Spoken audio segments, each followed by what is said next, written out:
Hi everyone. Hello there. We're in the chapter Indoctrination and Subordination in Ray Franz's In Search of Christian Freedom, page 412. Are Jehovah's Witnesses open-minded? The open-mindedness hoped for from non-witness readers, causing them to examine literature that offers views contrary to their religious beliefs, is paradoxically discouraged among Jehovah's Witnesses. Watchtower and Awake articles disparage closed-mindedness and a seclusionist attitude, yet that attitude is nowhere more evident than among Jehovah's Witnesses themselves. Witnesses may say that they are informed about other religions and their beliefs, but for the vast majority, the information they have is only what their own religious organization has seen fit to give them. It is prepackaged, carefully edited information, generally with the conclusions already spelled out for them. Mm-hmm. The writer of the article seems not to realize that if the persons at whose homes witnesses call to offer their literature are members of a religion in which they believe firmly and from which they have received whatever Bible knowledge they possess, those householders could use the identical argument in refusing Watchtower literature, rejecting it as literature that is false and designed to deceive, something that it would be a waste of valuable time to read. They too may have read church publications about Jehovah's Witnesses, and therefore say they are not ignorant of their beliefs. They would, of course, then be viewed by witnesses as close-minded, prejudiced.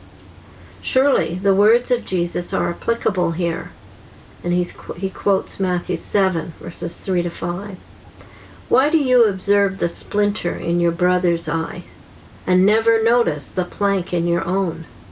How dare you say to your brother, let me take the splinter out of your eye, when all the time there is a plank in your own? Hypocrite! Take the plank out of your own eye first, and then you will see clearly enough to take the splinter out of your brother's eye.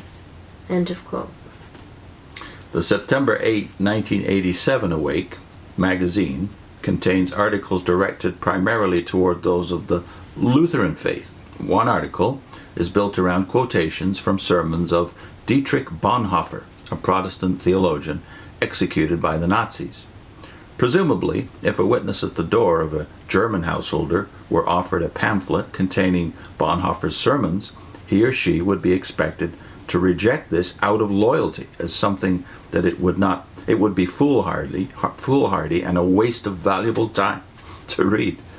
In his or her Awake magazine, however, the sermon quotations from this Protestant pastor, according to Watchtower definition, a member of Babylon the Great, now become acceptable, sanctified for reading by loyal witnesses. The article makes several valid points as to the deprecating view of the Bible held by some Protestant theologians and other facets where many church members show themselves remiss. Consider, however, these points made on pages 8, 10, and 11. This is a direct quote from that magazine. Note the following excerpts from some of his sermons, Bonhoeffer's sermons. Ask yourself, what would heeding his words mean for the Lutheran Church, for my church? That is, the Lutheran at the door, of course. And here's a direct quote from Bonhoeffer. In religion, only one thing is of essential importance, that it be true. End of Bonhoeffer quote. And the Watchtower comments, this agrees with what Jesus said. God is a spirit, and they that worship him must worship him in spirit and in truth. That from John 4:24. And then the question is asked, are you sure that everything your church teaches is really true? Then the article continues, if your church fails to act, will you? If after making an honest investigation you are less than pleased with what you see, do more than just complain.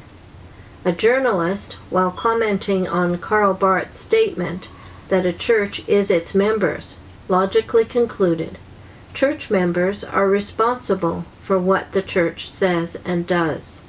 So ask yourself, Am I willing to share responsibility for everything my church says and does? You may sincerely believe that your church is no part of false religion that God says He will soon destroy. But your life depends on being 100% sure. Are you? Well, the very fact that they would use Dietrich Bonhoeffer and Karl Barth, probably the two most prominent German Christians of the 20th century, to make their argument against the Lutheran Church and anyone's involvement with it. When you know a little bit more about these men and their situation, you realize the fallacy here is these men were free within the German and Lutheran system, at least at certain points. They were free to criticize the church. Yeah. And we know that's never true in a cult. No.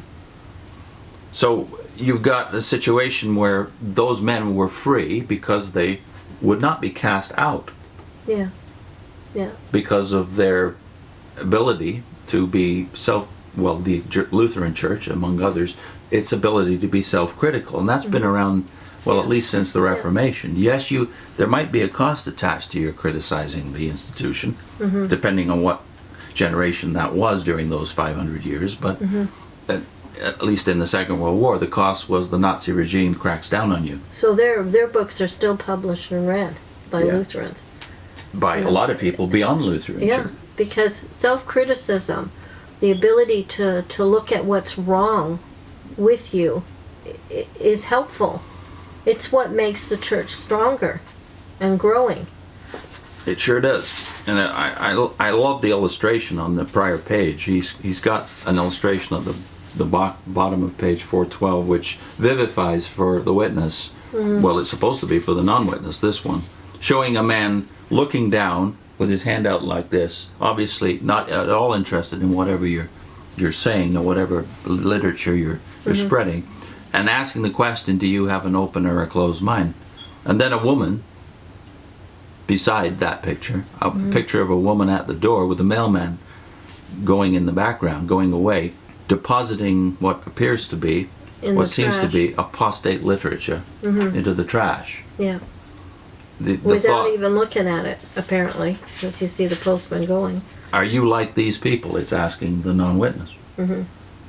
But we know, and this is where you almost gag when you're reading some of these quotes, that this is exactly the attitude that you're encouraged to have when you're a witness. Well, they're contrasted, right? So a witness is supposed to throw out anything that is criticizing their religion, but the householder is supposed to listen to any kind of slander against their church that the Watchtower deems appropriate.